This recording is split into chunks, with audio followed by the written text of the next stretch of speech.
সাইয়্যিদুনা ইসমাঈল আলাইহিস সালাম পবিত্র কালামুল্লাহ মাজিদে বর্ণিত ২৫ জন নবী এবং রাসূলদের মধ্য থেকে তিনি হচ্ছেন অন্যতম একজন নবী।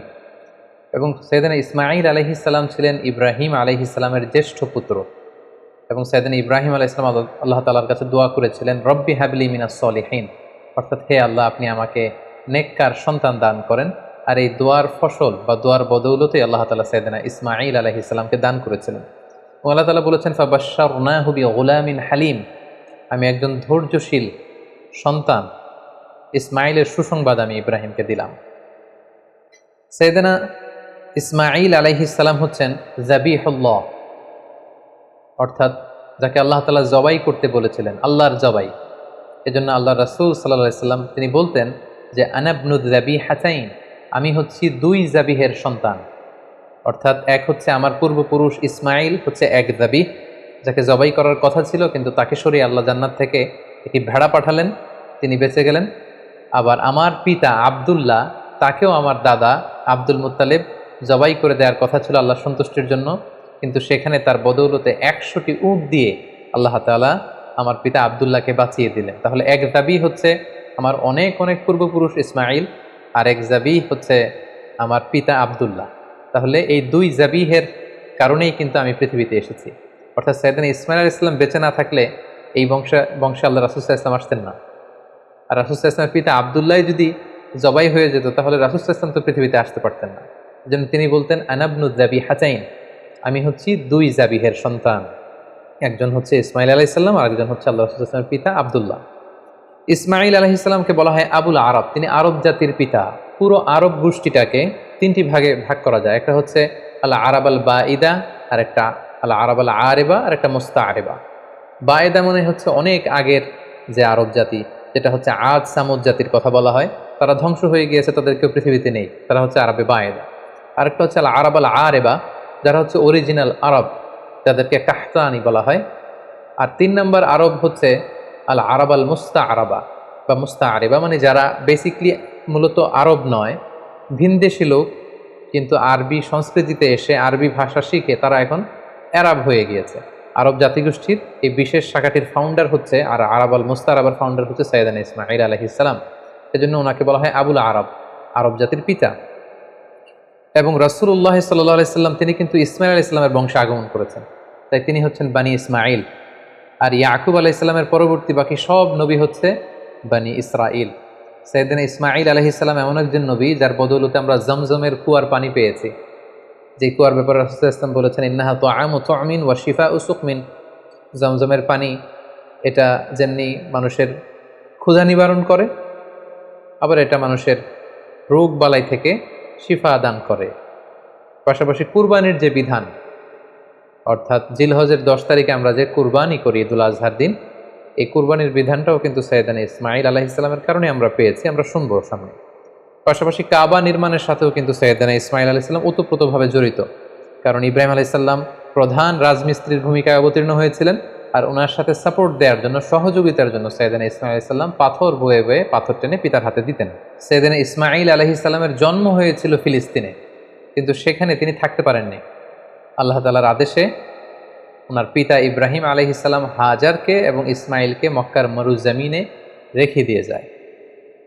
সারা চাচ্ছিল যে হাজার এবং ইসমাঈল যাতে ফিলিস্তিনে না থাকে। পাশাপাশি আল্লাহ তাআলাও আদেশ করলেন যে প্রিয় কলিজার টুকরার সন্তানকে মক্কার মরুজমিনে তুমি রেখে দিয়ে আসো। ইব্রাহিম আলাইহিস সালাম তাই করলেন, কলিজার টুকরার সন্তান ইসমাঈল আলাইহিস সালামকে এবং তার মা হাজেরাকে মরুভূমিতে রেখে দিয়ে চলে গেলেন।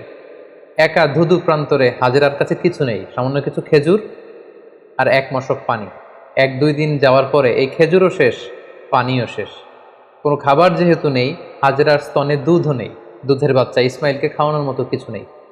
আল্লাহর এই নবী সাইয়েদনা ইসমাঈল আলাইহিস সালাম দুধের বাচ্চা, তিনি ছটফট করছিলেন ক্ষুধার যন্ত্রণায়, পানির তৃষ্ণায়। সাইয়েদনা ইসমাঈল আলাইহিস সালাম মক্কার মরুজমিনের মধ্যে তিনি ছটফট করছেন।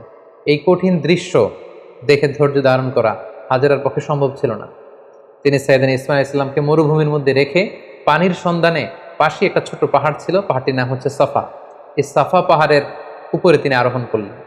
দূর মরুভূমির এদিক সেদিক তিনি খুঁজতে আরম্ভ করলেন, কোনো কাফলা দেখা যায় কিনা, কাউকে দেখা যায় কিনা, পানির কোনো সন্ধান করা যায় কিনা। না, তিনি কাউকে দেখতে পাচ্ছেন না। আবার তিনি সাফা পাহাড় থেকে নেমে পাশে আরেকটা পাহাড় ছিল, সেটার নাম হচ্ছে মারওয়া, দৌড়ে যে মারওয়াতে উঠলেন। এবার আবার মরুভূমির দিকে তিনি তাকালেন যে কোনো কাফেলা দেখা যায় কিনা, কোনো জনমানুষ দেখা যায় কিনা, পানির কোনো সন্ধান মেলে কিনা, কিন্তু না, তিনি কাউকে দেখতে পেলেন না।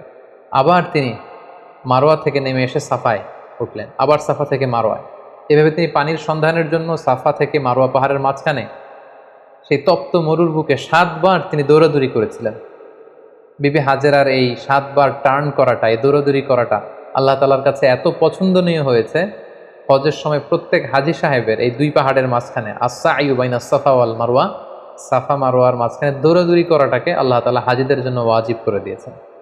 হঠাৎ আল্লাহ তখন ফেরেশতা পাঠালেন। ফেরেশতা বলল, হাজার তুমি যাও, তোমার দুধের ছেলে ইসমাইলের কাছে যাও, তার পাশেই তুমি জমজমের কুয়া দেখতে পাবে। তিনি গেলেন, যে দেখলেন ঠিকই মরুর জমিন পুড়ে সেখান থেকে কলকল করে ভেতর থেকে পানি বের হচ্ছে। তিনি দেখে তো তিনি অবাক হলেন, তিনি আল্লাহর শুকরিয়া আদায় করলেন, এটাই হচ্ছে সেই জমজমের কুয়া। এবং সেখান থেকে তিনি পানি পান করলেন, মশকের ভেতরে পানি ভরে রাখলেন, দুধের শিশু ইসমাইলকে পানি পান করালেন। তিনি দেখতে পেলেন পানি শুধু বেরোচ্ছে আর বেরোচ্ছে, পানি যেন চলে না যায় চারদিকে। তিনি বালু দিয়ে বাঁধ দিতে লাগলেন। আমরা যেমনি পানি ঠেকানোর জন্য বেরি বাঁধ দেই, তেমনি হাজার তিনি বালু দিয়ে বাঁধ দিতে লাগলেন। হাজার কিন্তু আরবি ভাষা জানতো না, তিনি জানতেন ইব্রানি ভাষা, এবং ইসমাইল আলাইহিস সালামও তো ছোট বাচ্চা। সো হাজার ইব্রানি ভাষায়, তার নিজের ভাষায় বালি দিয়ে পানিটাকে আটকে রাখার চেষ্টা করছিলেন, আর ইব্রানি ভাষায় বলছিলেন ঝাম ঝাম, মানে স্টপ স্টপ, থাম, পানি চলে যাস নে। তিনি পানি আটকানোর জন্য বাদ দিয়ে নিজের ভাষায়, ইব্রানি ভাষায় তিনি বলছিলেন ঝাম ঝাম, মানে থাম থাম। তো ওনার মুখনিসৃত এই ঝাম ঝাম শব্দ দুইটা আল্লাহ তাআলার এত ভালো লেগেছে, কিয়ামত পর্যন্ত এই পানির কুয়ার পানির নাম আল্লাহ তাআলা এটাকে ঝামঝামের কুয়ার পানি হিসেবে নাম করে দিলেন। সুবহানাল্লাহ ওয়া বিহামদিহি। ইন দ্য মিন টাইম, ইয়ামান থেকে একটি ব্যবসায়ী কাফেলা পাশ দিয়ে যাচ্ছিল। কাফেলাটির নাম হচ্ছে জুরহুম। জুরহুম গ্রুপের একটি কাফেলা, জুরহুম কওমের। তারা হঠাৎ করে মক্কার আকাশে পাখি দেখতে পেল। এর আগে কখনো মক্কার আকাশে তারা পাখি দেখেনি। আর আরব এলাকায় কোনো এলাকার উপর দিয়ে পাখি ওড়াউড়ি করা মানে সেখানে পানির অস্তিত্ব রয়েছে। কাফেলার প্রধান বলল, এখানে পাখি আসলো কোত্থেকে? মক্কার এই লোকেশনে তো কখনো আমরা এত বছর ধরে এখানে কাফেলা নিয়ে আসা যাওয়া করি, আমরা তো পাখি দেখিনি, নিশ্চয়ই এখানে পানির কোনো ব্যবস্থা হয়েছে। তারা যেয়ে দেখলো যে একজন নারী, সাথে দুগ্ধপোষ্য ছোট্ট বাচ্চা, আর পাশে একটা কুয়ার মতো, ভেতর থেকে শুধু পানি বেরোচ্ছে। তারা হাজেরার কাছে পানির অনুমতি চাইল, হাজেরা পানির অনুমতি দিলেন। তারা পানি খেয়ে তৃপ্ত হলো। তারা বলল যে আপনি যদি অনুমতি দেন তাহলে আমরা এই পানির আশেপাশে বসতি করতে চাই এবং আমাদের এলাকাবাসীদের সবাইকে এনে এখানে রাখতে চাই। বিবি হাজেরা বললেন, হ্যাঁ অবশ্যই, তোমরা আসতে পারো, পানি খেতে পারো, এখানে বসতি স্থাপন করতে পারো, তবে মনে রেখো এই জমজমের মালিকানা তোমাদের থাকবে না, ওনারশিপ থাকবে আমার কাছে। সুবহানাল্লাহি ওয়া বিহামদিহি। সাইয়েদনা ইব্রাহিম আলাইহিস সালামের দোয়ার ফসলে এখানে জনমানুষের আগমন ঘটতে আরম্ভ করলো। জমজমের পানির কথা চারদিকে ছড়িয়ে পড়তে লাগলো এবং ছোট্ট দুধের বাচ্চা ইসমাঈল আলাইহিস সালাম বড় হতে লাগলেন। এবং সাইয়েদুনা ইসমাঈল আলাইহিস সালাম এই জুরহুম গোত্রের লোকদের কাছেই তিনি আরবি ভাষা শিখলেন। তাদের ছেলে মেয়েদের সাথে তিনি বড় হতে লাগলেন। অরিজিনালি তারা ছিলেন ইব্রানি ভাষার লোক, কিন্তু এখানে তিনি আরবি ভাষা শিখে ফেললেন। সাইয়েদনা ইসমাঈল আলাইহিস সালাম এই জুরহুম কওমের লোকদের কাছেই বড় হতে লাগলেন। সেখানকার ছেলে মেয়েদের সাথে তিনি কথা বলতে বলতে আরবি ভাষা শিখে ফেললেন। উনি ছিলেন ইব্রানি ভাষার মানুষ, কিন্তু তাদের কাছ থেকে তিনি আরবি ভাষা একেবারে পরিপক্ক হলেন। তার বয়স যখন 13 বছর, ঠিক তখন আল্লাহ তাআলা তার পিতা সাইয়েদনা ইব্রাহিম আলাইহিস সালামকে স্বপ্নে দেখালেন যে ইব্রাহিম, তুমি তোমার সবচাইতে পছন্দনীয় বস্তুটি আল্লাহর রাস্তায় কুরবানি করো। একাধিকবার তিনি এই স্বপ্নটি দেখলেন এবং ইব্রাহিম আলাইহিস সালাম বুঝতে পারলেন যে আমার সবচাইতে পছন্দনীয় হচ্ছে আমার ছেলে ইসমাঈল, যাকে আমি আল্লাহর আদেশে সেই মক্কার মরুভূমিতে রেখে এসেছি। আজ 13টি বছর আমি ফিলিস্তিনে আমার ছেলেকে অনেক মিস করছি। না জানি আমার ইসমাইল দেখতে কতটুকু হয়েছে, না জানি আমার ইসমাইল কত বড় হয়েছে, দেখতে কত সুন্দর হয়েছে। ইব্রাহিম আলাইহিস সালামের হৃদয়ে ছেলে ইসমাইলের মায়া ভালোবাসা যখন প্রবলভাবে জন্মালো, ঠিক ওই মুহূর্তে তিনি স্বপ্নে দেখলেন যে আল্লাহ তাআলা ইসমাঈল আলাইহিস সালামকে কুরবানি করে দেওয়ার জন্য, জবাই করে দেওয়ার জন্য আদেশ করছেন। তিনি আল্লাহ তাআলার আদেশে ফিলিস্তিন থেকে মক্কায় চলে আসলেন। এসে 13 বছর পর নিজের কলিজার টুকরার সন্তান ইসমাইলকে দেখলেন, কিন্তু এই ছেলেকেও তিনি বেশি দিন ধরে রাখতে পারবেন না, কারণ আল্লাহ তাআলার আদেশে তাকে জবাই করতে হবে। তিনি ছেলের সাথে কনসাল্ট করলেন। বাবা ছেলের কনভারসেশনটা কেমন ছিল আল্লাহ তাআলা সূরাতুস সাফফাতে খুব চমৎকারভাবে বলছেন ফালাম্মা বালাগা মাআহু সা'য়া ক্বালা ইয়া বুনাইয়া ইন্নী আরা ফিল মানামি আন্নী আযবাহুক। ইসমাইল যখন একটু হাঁটতে পারে, দৌড়াতে পারে, ছোটাছুটি করতে পারে, এই বয়সে যখন পৌঁছলো, ইব্রাহিম আলাইহিস সালাম এসে বললেন, হে আমার কলিজার টুকরার সন্তান, আমি স্বপ্নে দেখেছি যে আমি তোমাকে জবাই করছি। ফানদুর মাযা তারা, what do you think about it, what's your opinion about the matter, তোমার মতামত কি, আমি তোমার মতামত জানতে চাই। ছোট্ট ছেলে ইসমাইল আলাইহিস সালাম বললেন, ক্বালা ইয়া আবাতি ফাআল মা তু'মার, হে আমার বাবা, আপনি যেমনটি আদিষ্ট হয়েছেন ঠিক তেমনটি করুন। সাতাজিদুনি ইনশাআল্লাহু মিনাস সাবিরিন, ইনশাআল্লাহ অচিরেই আপনি আমাকে ধৈর্যশীল পাবেন। আপনি মনে করবেন না যে আমি ঘাবড়ে গিয়েছি, আমি ভয় পেয়েছি, আমি দৌড়ে ছুটে পালাবো না। আপনি যেমনটি দেখেছেন তেমনটি করুন, কারণ আপনি আল্লাহর নবী এবং আল্লাহ তাআলা আপনাকে আদেশ করেছেন, এটা আপনার উপর আল্লাহর ওয়াহী, সো আপনি আমাকে ধৈর্যশীল পাবেন। বাবা ছেলে তখন মক্কা থেকে, মক্কার পাশেই মিনা অবস্থিত, মিনা প্রান্তরে রওনা হলেন আল্লাহ তাআলার আদেশে ছেলেকে কুরবানি করবার জন্য। কি মর্মান্তিক, কি হৃদয় বিদারক সে দৃশ্য। এবং সাইয়েদনা ইসমাইল আলাইহিস সালাম বললেন, বাবা, আমার চেহারার দিকে তাকিয়ে আপনি ছুরি চালাতে আপনার বড্ড মায়া লেগে যাবে, কষ্ট লেগে যাবে, আপনি আমাকে উল্টো করে শুইয়ে দিন, অর্থাৎ আমার চেহারাটা থাকবে মাটির দিকে, আপনি পেছন দিক থেকে আমাকে জবাই করুন। আল্লাহ তাআলা বলছেন, ফালাম্মা আসলামা ওয়া তাল্লাহু লিল জাবিন, দুইজনেই যখন সারেন্ডার করলো, মানে তাদের হৃদয়ে তখন আল্লাহর ভালোবাসা, আল্লাহর আনুগত্যের এই ব্যাপারটা ছাড়া আর কোনো কিছুই নেই। সাইয়েদনা ইব্রাহিম ছেলেকে হৃদয় থেকে সরিয়ে সেখানে আল্লাহর আদেশকে, আল্লাহর ভালোবাসাকে স্থান দিয়েছেন। ছোট্ট ছেলে ইসমাইলও আল্লাহর ভয়ে রাজি হয়ে গিয়েছে। সাইয়েদনা ইব্রাহিম আলাইহিস সালাম তখন ইসমাইল আলাইহিস সালামের গলার মধ্যে ছুরি চালাবেন, আসলে এতটুকু পর্যন্ত অগ্রসর হওয়াটাই আল্লাহ তাআলা চেয়েছিলেন। আল্লাহ তাআলা চাননি যে পিতা ইব্রাহিমের কাছ থেকে শিশু ইসমাইলকে ছিনিয়ে নিতে। আল্লাহ তাআলা চেয়েছেন যে ইসমাইলের স্থান ইব্রাহিমের হৃদয়ে বড় নাকি আমি আল্লাহর স্থান বড়। তিনি যখন ছুরি চালাবেন, পেছন থেকে ডাক আসলো, ওয়ানাদাইনাহু আইয়া ইব্রাহিম, হে ইব্রাহিম স্টপ, আর সামনে আগ বাড়ানো যাবে না, এখানেই থামো। কদ সাদ্দাক্তার রুইয়া, তুমি তোমার স্বপ্নকে বাস্তবায়ন করেছো, তুমি তোমার স্বপ্নকে বাস্তবায়ন করে দেখিয়ে দিয়েছো। ইন্না কাযালিকা নাজজিল মুহসিনিন, এভাবেই আমি যারা সৎ কর্ম পরায়ণশীল তাদেরকে প্রতিদান দিয়ে থাকি। ইন্না হাযা লাহুয়াল বালাউল মুবিন, নিশ্চয়ই এটা অনেক বড় পরীক্ষা, এই বড় পরীক্ষাতেও তুমি বাপ বেটা তোমরা উত্তীর্ণ হয়েছো। ফাদাইনাহু বিযিবহিন আযীম, আল্লাহ তাআলা বলছেন, জান্নাত থেকে একটা বকরি এনে, একটা ভেড়া এনে আমি ইসমাইলকে সরিয়ে দিলাম, ইসমাইলের জায়গায় ওই বকরি কুরবানি হয়ে গেল। আল্লাহু আকবার। সাইয়েদনা ইসমাইল আলাইহিস সালাম বেঁচে গেলেন। ওই যে মিনা প্রান্তরে সাইয়েদনা ইব্রাহিম আলাইহিস সালাম ছেলের বদলে বকরি জবাই করলেন, এই দৃশ্যটাও আল্লাহ তাআলার এত ভালো লেগেছে, কিয়ামত পর্যন্ত 10 জিলহজে গোটা বিশ্বের সব সামর্থ্যবান বিশ্বাসীদের জন্য এরকম জবেহ করা, স্যাক্রিফাইস করা, অ্যানিমালসকে স্লটার করা আল্লাহ তাআলা ওয়াজিব করে দিয়েছেন। তার মানে কুরবানির যে বিধান, এটা আমরা সাইয়েদনা ইসমাঈল আলাইহিস সালামের বদৌলতেই পেয়েছি। কেন আল্লাহ তাআলা এমনটি করলেন? আল্লাহ তাআলা চাইলেন যে আমি দেখতে চাই ইব্রাহিমের হৃদয়ে কে বড়, কলিজার টুকরার সন্তান ইসমাইল বড় নাকি আমি আল্লাহ তাআলা বড়। এখান থেকে আমাদের জন্য শিক্ষা হচ্ছে, ইব্রাহিম আলাইহিস সালামের হৃদয়ে সবচাইতে পছন্দের জায়গাটা ছিল তার সন্তান ইসমাইল, কারণ 86 বছর পর একটা সন্তান পেয়েছে। কত মায়ার জায়গায়, কত আদর এবং ভালোবাসার জায়গায় তিনি হৃদয়ে তাকে স্থান দিয়েছিলেন। আল্লাহ চেয়েছেন না, ওই জায়গায় যেন আল্লাহর ভালোবাসাটা থাকে। এজন্য ইব্রাহিম আলাইহিস সালামের উপর সবচেয়ে বড় পরীক্ষা তিনি চাপিয়ে দিয়েছিলেন। সম্মানিত ভাই এবং বোনেরা, আমাদের হৃদয়েও একটা ইসমাইল আছে। আমাদের কারো হৃদয়ের ইসমাইল হচ্ছে আমার টাকা, আমাদের কারো হৃদয়ের ইসমাইল হচ্ছে আমার ব্যাংক ব্যালেন্স, কারো হৃদয়ের ইসমাইল হচ্ছে আমার গাড়ি, আমাদের কারো হৃদয়ের ইসমাইল হচ্ছে আমার যশ খ্যাতি। আল্লাহ তাআলা দেখতে চান যে সব কিছুকে আমরা আল্লাহর ভালোবাসার বিনিময়ে স্যাক্রিফাইস করতে পারি কিনা, কুরবানি করতে পারি কিনা, আল্লাহর জন্য সব কিছুকে আমরা উজাড় করে দিতে পারি কিনা। এটাই হচ্ছে কুরবানির শিক্ষা। সাইয়েদনা ইসমাঈল আলাইহিস সালামকে নিয়ে যখন হাতে ছুরি নিয়ে বা হাতে ছেলেকে নিয়ে যখন বাপ বেটা মিনা প্রান্তরে রওনা হয়েছিল, এই দৃশ্যায়ন যেন না ঘটে, এই সিনারি যাতে না ঘটে, তারা যেন আল্লাহ তাআলার ভালোবাসায় আরো এক ধাপ যাতে এগিয়ে যেতে না পারে, পেছন থেকে শয়তান অনেকবার টেম্পটেশন করেছিল। তাফসিরে এসেছে যে মোট 3টা জায়গায় টেম্পটেশন করা হচ্ছিল।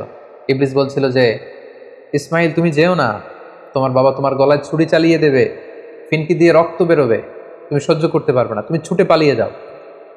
সাইয়েদনা ইসমাঈল আলাইহিস সালাম তখন ঠিক সেই জায়গাতেই মাটি থেকে পাথর নিয়ে শয়তানের দিকে ছুঁড়ে মেরেছিল। কিছু দূর যাওয়ার পর আবার শয়তান এসে ধোঁকা দেয়। ইসমাঈল আলাইহিস সালাম, ইব্রাহিম আলাইহিস সালাম তারা পাথর ছুঁড়ে মেরেছিল। 3টি জায়গায় ওনারা আল্লাহ তাআলার পক্ষে শয়তানের বিরুদ্ধে পাথর নিক্ষেপ করেছিল। এই দৃশ্যটাও আল্লাহ তাআলার কাছে এত ভালো লেগেছে কিয়ামত পর্যন্ত পৃথিবীর সকল হাজিদের জন্য জামরাতুল আকাবা, আল কুবরা, আল গুস্তা, আর সোগরা, এই 3টা জায়গায় 7টা করে 21টা পাথর মারা সব হাজিদের জন্য আল্লাহ তাআলা ওয়াজিব করে দিয়েছেন। তার মানে এই জমজমের বরকতময় পানি, পৃথিবীর সব পানি খেলে শুধু তৃষ্ণা মিটে, আল্লাহ রাসূল সাল্লাল্লাহু আলাইহি ওয়াসাল্লাম বললেন জমজমের পানি খেলে ক্ষুধাও মিটে যায়। এটা পেলাম আমরা সাইয়েদনা ইসমাঈল আলাইহিস সালামের বদৌলতে, আমরা কুরবানির বিধান পেলাম ইসমাঈল আলাইহিস সালামের বদৌলতে, এবং তার মা হাজেরার দৌড়াদৌড়ির কারণে এখানে সাফা মারোয়াতে সাই করার বিধান আমরা পেলাম, এবং তিনি শয়তানের বিরুদ্ধে শক্ত অবস্থান জানান দেওয়ার জন্য যে পাথর ছুঁড়ে মেরেছিলেন, এটার মাধ্যমে আমরা রমিউল জিমার, হাজী সাহেবদের যে কঙ্কর নিক্ষেপ করতে হয় 3টি স্থানে, সেটি আমরা পেয়েছি। সম্মানিত সুধী, সাইয়েদনা ইসমাঈল আলাইহিস সালাম যখন প্রাপ্তবয়স্ক হলেন, তিনি জুরহুম গোত্রের একটি মেয়েকে বিয়ে করলেন। এখন আমরা ওনার জীবনের 2টি বিবাহ নিয়ে কথা শুনবো, যেটি সহিহ বুখারীতে এসেছে। তিনি যখন বিয়ে করলেন, অনেকদিন পর তার মা হাজেরা মারা গেল। অনেকদিন পর সাইয়েদনা ইব্রাহিম আলাইহিস সালাম ফিলিস্তিন থেকে কলেজের টুকরা সন্তান ইসমাঈল আলাইহিস সালামকে দেখতে আসলেন। মক্কায় এসে তিনি দেখলেন যে ইসমাঈল ঘরে নেই, আছে তার স্ত্রী। তিনি স্ত্রীকে জিজ্ঞেস করলেন, তোমরা কেমন আছো? স্ত্রী উত্তরে বলল, না, আমরা খুব একটা ভালো নেই। তিনি বললেন, তোমার স্বামী ইসমাঈল কোথায়? স্ত্রী বলল যে তিনি বাইরে গিয়েছেন রিজিকের অন্বেষণে। তোমাদের দিনকাল কেমন চলে? বেশি ভালো চলে না, খাবার দাবার না বেশি একটা সুবিধার না। মানে কমপ্লেইন আর কমপ্লেইন, যেটা শুনে বৌমার এরকম কথা শুনে তিনি নিজের পরিচয় গোপন রাখলেন, কিন্তু বৌমার এরকম কথা শুনে তিনি পছন্দ করলেন না। তিনি বললেন, তোমার হাজব্যান্ড ইসমাঈল যখন বাসায় আসবে, বলো যে একজন বৃদ্ধ লোক এসেছিল, আমার পক্ষ থেকে সালাম বলো, আর বলবে যে তোমার ঘরের দরজার চৌকাঠটা যেন সে পাল্টে ফেলে, এই কথা বলে দিও। তিনি চলে গেলেন, ইসমাঈল আলাইহিস সালাম আসলেন। স্ত্রী বলল, একজন বৃদ্ধ লোক এসেছিল, তোমাকে সালাম দিয়েছে, আর তিনি বলেছেন ঘরের দরজার চৌকাঠ যেন পাল্টে ফেলো। এই বাক্যটা কিন্তু অনেক ইঙ্গিতপূর্ণ একটা বাক্য। এটা নবীর বলে যাওয়া বাক্য, আর নবীর কথা নবী বুঝে। কারণ ইসমাঈল আলাইহিস সালাম উনিও ভাবী নবী, মানে অচিরেই নবী হতে যাবেন। উনি বুঝতে পারলেন যে সেই বৃদ্ধ লোক তো আমার বাবা ইব্রাহিম, আল্লাহর খলিল ছাড়া কেউ নয়। ইসমাঈল আলাইহিস সালাম বলল, কি বলো তুমি, আমার বাবা এই কথা বলেছে? স্ত্রী বললেন, হ্যাঁ, আপনার পিতা এই কথা বলেছে। তুমি কি করেছিলে? তিনি বললেন যে আমি অনেক কমপ্লেইন করেছি যে আমাদের খাবার দাবারের সমস্যা, আমি অসন্তোষ প্রকাশ করেছি। সাইয়েদনা ইসমাঈল আলাইহিস সালাম বললেন, তুমি চিনোনি, সেটা ছিল আমার জন্মদাতা পিতা ইব্রাহিম আল খলিল, এবং তিনি যে ইঙ্গিত সূচক বাক্য বলেছে এর মানে হচ্ছে আমি যেন তোমাকে তালাক দিয়ে দিই, আমি তোমাকে ডিভোর্স দিলাম, তুমি তোমার পরিবারের সাথে যে মিলিত হও, আমার সাথে তোমার থাকার আর কোনো সুযোগ নেই। বাবার দিক নির্দেশনা পেয়ে সাইয়েদনা ইসমাঈল আলাইহিস সালাম প্রথম স্ত্রীকে তালাক দিলেন। সেই জুরহুম গোত্রের অন্য একটি মেয়েকে তিনি কিছুদিন পরে বিয়ে করলেন। আবারও অনেক বছর পর আল্লাহ তাআলার আদেশে সাইয়েদনা ইব্রাহিম আলাইহিস সালাম আবার ফিলিস্তিন থেকে ছেলেকে দেখতে আসলেন। কিন্তু কি আশ্চর্যের বিষয়, ওই দিনও ইসমাঈল আলাইহিস সালাম বাড়িতে নেই। সহিহ বুখারীতে এসেছে, তিনি বাড়িতে জিজ্ঞেস করলেন যে ইসমাঈল কোথায়? স্ত্রী বলল যে তিনি বাইরে গেছেন রিজিক অন্বেষণের জন্য। তিনি জিজ্ঞেস করলেন, তোমরা কেমন আছো? মেয়েটি উত্তরে বলল, নাহনু বি খাইরিন ওয়া সা, আলহামদুলিল্লাহ, আল্লাহ আমাদের অনেক দিয়েছেন, শুকর আলহামদুলিল্লাহ, বেশ ভালো আছি। ওয়া আসনাত আলাল্লাহ, এবং আল্লাহর শুকর গুজার হলো, আল্লাহর প্রশংসা করলো। তার মনে কোনো কমপ্লেইন নেই, শুধু শুকর গুজার। তিনি জিজ্ঞেস করলেন, মা তুআমুকুম, তোমাদের খাবার দাবার কেমন চলে? ক্বালাত আল্লাহ, তিনি বললেন আলহামদুলিল্লাহ, আমার স্বামী শিকার করে নিয়ে আসে গোশত, আমরা গোশত খাই, পানি খাই, এটাই আমাদের খাবার। ইব্রাহিম আলাইহিস সালাম এই কথা শুনে খুব খুশি হলেন। ফাকাল আল্লাহুম্মা বারিক লাহুম ফিল লাহমি ওয়াল মা, আল্লাহ তুমি এই ফ্যামিলিতে বরকত দাও, তাদের গোশত এবং খাবারে তিনি বরকত দাও। তিনি বললেন, তোমার স্বামী যখন ফিরবে আমার সালাম বলো, আর বলবে ফাকরাই আলাইহিস সালাম মুরি ইউসবিতু আতাবাতা বাবি, আর তোমার স্বামীকে বলো এখন ঘরের দরজার যে নতুন চৌকাঠ এটা যেন কখনো না পাল্টায়। ইসমাঈল আলাইহিস সালাম ফিরে আসলেন। স্ত্রী বললেন, এক বৃদ্ধ লোক এসে তোমায় সালাম বলেছে আর বলেছে ঘরের দরজার চৌকাঠ যেন কখনো না পাল্টায়। ইসমাঈল আলাইহিস সালাম এই কথা শুনে তিনি বেজায় খুশি হলেন। তিনি বললেন, তাই, যিনি এসেছিলেন তুমি কি জানো এটা কে? তিনি আমার জন্মদাতা পিতা ইব্রাহিম আলাইহিস সালাম, আর তিনি তোমার ব্যাপারে আমার কাছে পজিটিভ সার্টিফাই করেছেন। তিনি বলেছেন তোমাকে যে আমি স্ত্রী হিসেবে রেখেছি, মরার আগ পর্যন্ত যেন তোমাকেই জড়িয়ে রাখি, একসাথেই যেন আমরা জান্নাতে যাই, তোমার হাতটা যে আমি ধরেছি কখনো যেন তোমাকে ছেড়ে না দেই, চিরকাল আমাদের এই স্বামী স্ত্রীর দাম্পত্য জীবনের এই ভালোবাসার বন্ধন যেন অটুট থাকে। এই বর্ণনাটি খুব চমৎকারভাবে সহিহ বুখারীতে বর্ণিত হয়েছে। সাইয়েদনা ইসমাঈল আলাইহিস সালাম ওনার পিতার আদেশে প্রথম স্ত্রীকে তালাক দিলেন এবং দ্বিতীয় স্ত্রীকে নিয়ে সুখে স্বাচ্ছন্দ্যে মক্কায় তিনি বসবাস করতে লাগলেন।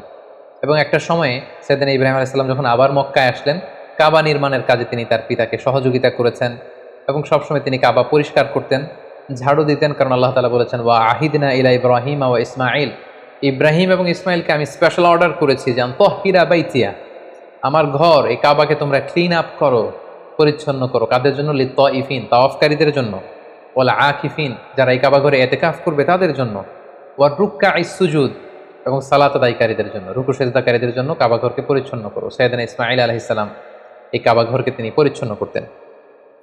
সাইয়েদনা ইসমাঈল আলাইহিস সালামের ব্যাপারে আরো একটি তথ্য জানা যায়, যেটি সহিহ বুখারীতে এসেছে।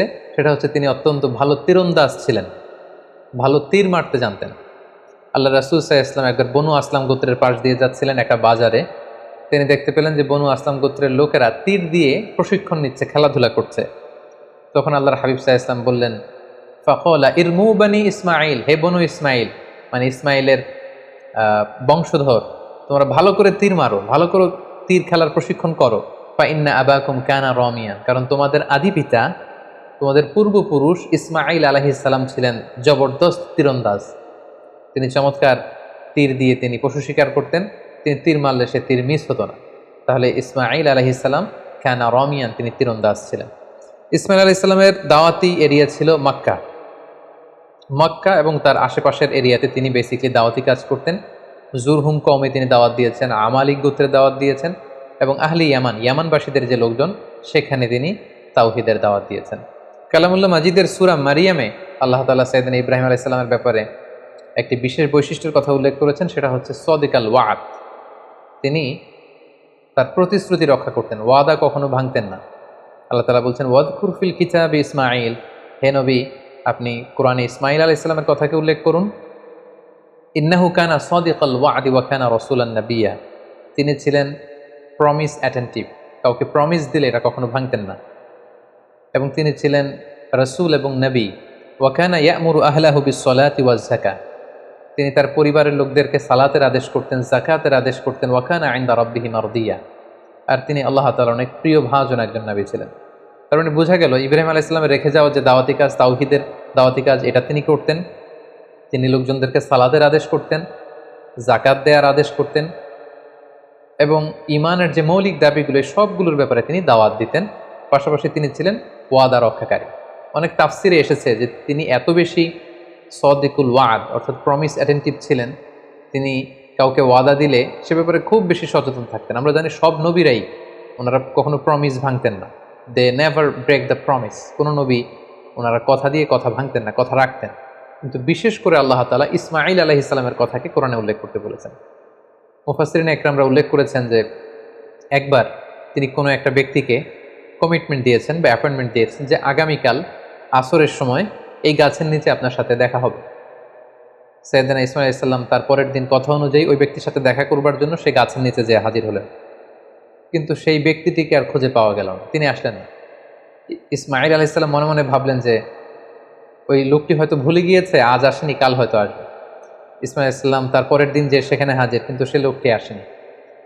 ইসমাঈল আলাইহিস সালাম তার পরের দিনও যে সেখানে হাজির, ওই লোকটি আসেনি। মুফাসসিরিন ইকরাম বলেছেন যে ইসমাঈল আলাইহিস সালাম ওই লোকটির অপেক্ষায় সে গাছের নিচে টানা 1 মাস অপেক্ষা করেছেন।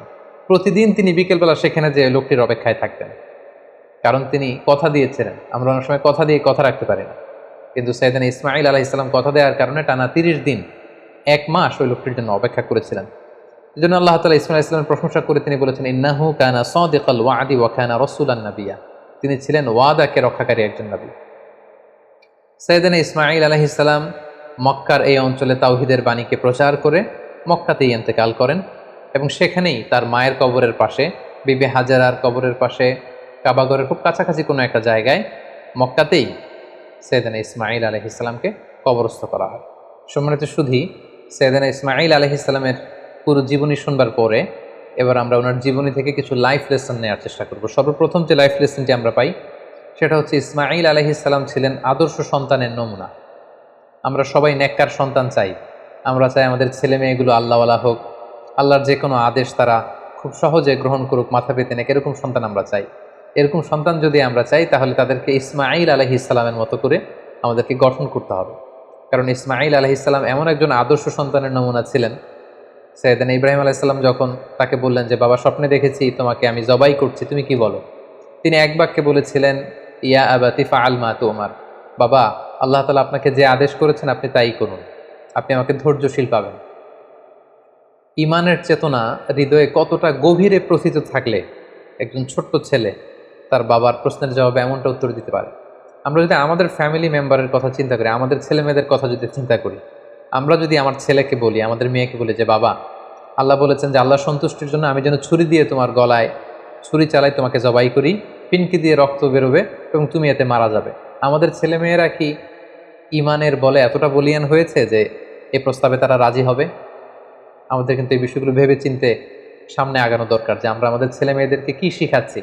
আল্লাহর ভালোবাসা, রাসূলের ভালোবাসা, ইসলামের ভালোবাসাকে আমরা তাদের হৃদয়ে গভীর থেকে গভীরে আমরা প্রচিত করতে পেরেছি কিনা, এটা চিন্তার বিষয়।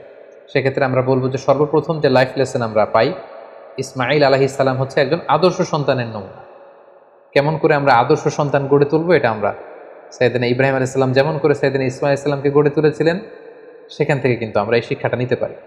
পাশাপাশি আমরা দেখব যে তিনি তার বাবাকে বিভিন্ন কাজে সহযোগিতা করেছেন। কাবা পুনর্নির্মাণের মতো একটা বড় কাজে ছোট্ট ছেলে ইসমাঈল আলাইহিস সালাম তিনি পাথর এনে এনে বাবার হাতে দিয়েছেন এবং সাইয়েদনা ইব্রাহিম আলাইহিস সালাম তিনি কাবা নির্মাণ করেছেন। দ্বিতীয় যে শিক্ষাটি পাই সেটা হচ্ছে ইসমাঈল আলাইহিস সালাম তিনি ছিলেন অত্যন্ত পিতা ভক্ত একজন মানুষ। আমাদের সমাজে আমরা এমন হয়েছে যে আমরা বন্ধু বান্ধবকে খুব বেশি সময় দিই, বন্ধু বান্ধবকে খুব বেশি সাপোর্ট করি, কিন্তু বাবার সাথে আমাদের সেই সম্পর্কের জায়গাটা নেই। কিন্তু আমরা যদি ইসমাঈল আলাইহিস সালামের জীবনের দিকে তাকাই তাহলে দেখব যে সহিহ বুখারীতে যে ওনার দুইটা সংসারের কথা আমরা শুনেছি। প্রথম সংসার থেকে তিনি কিন্তু ডিটাচ হয়েছিলেন কেবলমাত্র পিতার আদেশে। পিতা এসে বলেছিলেন যে তুমি প্রথম স্ত্রীকে তালাক দাও, ইঙ্গিতপূর্ণ একটা বাক্য বলে গিয়েছিলেন, এবং পিতার সন্তুষ্টির জন্য পিতার দিক নির্দেশনা অনুযায়ী কিন্তু প্রথম স্ত্রীকে তিনি ডিভোর্স করে দ্বিতীয় সংসারে দ্বিতীয় সম্পর্কে তিনি গিয়েছেন। তো এখান থেকে আমরা বুঝতে পারি যে সাইয়েদনা ইসমাঈল আলাইহিস সালামের তার পিতার প্রতি কতটুকু আস্থা এবং ভালোবাসা ছিল। কারণ তিনি বুঝতে পেরেছেন যে আমার পিতা আমার খারাপ চাইবে না, এবং তিনি নবী, আমার পিতা হচ্ছে আল্লাহর খলিল। সো নিশ্চয়ই আমার স্ত্রীর আচরণে, কর্মকাণ্ডে এমন কিছু তিনি পেয়েছেন, তিনি অনেক ভিশনারি ছিলেন, অনেক ভেবেচিন্তে নিশ্চয়ই আমার বাবা এটা বলেছেন। এবং সাথে সাথে তিনি দেরি করেন, এটা শোনার পরে স্ত্রীকে বলেছেন তুমি তোমার ফ্যামিলি মেম্বারদের কাছে চলে যাও, তোমার ফ্যামিলিতে যে তুমি থাকো, আমি তোমাকে সম্মানের সাথে বিদায় করে দিচ্ছি। তাহলে এই যে পিতা ভক্ত হওয়া এবং বাবার সাথে ছেলের যে একটা গভীরতম সম্পর্ক, যেটা আমাদের এই ইট পাথরের সমাজে আমরা অনেক মিসিং দেখতে পাচ্ছি। ছেলে মেয়েদের সাথে বাবার সেই সম্পর্কের জায়গাটুকু নেই, বাবার সাথে ছেলে মেয়েদের সেই বোঝাপড়ার জায়গাটুকু নেই। ছেলেমেয়েরা হয়তো বাবাকে সেরকম খুব কাছের মনে করে আপন করে নিতে পারছে না, যেখানে বাবা ছাড়া অন্যদের কাছে যে তারা পরামর্শ চাইছে, অন্যদেরকে তারা খুব কাছের মনে করছে। সো আমরা যদি আমাদের সন্তানদের সাথে আইস ব্রেকিং করে সুসম্পর্ক গড়ে তুলতে চাই, আমরা কিন্তু সাইয়েদনা ইব্রাহিম এবং তদীয় সন্তান ইসমাইলের সাথে কি সম্পর্ক তারা করেছিলেন সেখান থেকে শিক্ষা নিতে পারি। ইসমাঈল আলাইহিস সালামের জীবনে থেকে সর্বশেষ যে শিক্ষাটুকু পাই সেটা হচ্ছে তিনি খুব পরিশ্রমী ছিলেন, অত্যন্ত পরিশ্রমী ছিলেন। তার প্রমাণ